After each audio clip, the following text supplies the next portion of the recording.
Hello everyone, good morning. और इस time है मैं उत्तराखंड के रुद्रपुर में। ये देख ऑनर मिस्टर राहुल गुप्ता ये अपना गेट का स्क्रू टाइट कर रहे हैं। और ये देखिए यहाँ पे सोसाइटी का मनमोहक दृश्य। सुबह का समय है, संडे का दिन है। सभी लोग अपने अपने कामों को छोड़कर रेस्ट कर रहे हैं, एंजॉय कर रहे हैं। आइए अब हम चलते हैं घर के अंदर की ओर। देखिए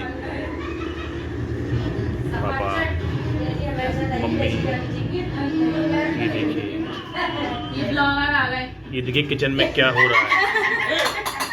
ये देखिए किचन ये देखा है क्या बन रहा है। चार रसोई लगे पड़े। दिखाइए, आप अपना वाला दिखाइए। ये इतना बड़ा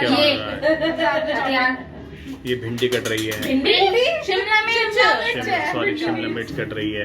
और ये पीछे क्या रखा है, पोहा।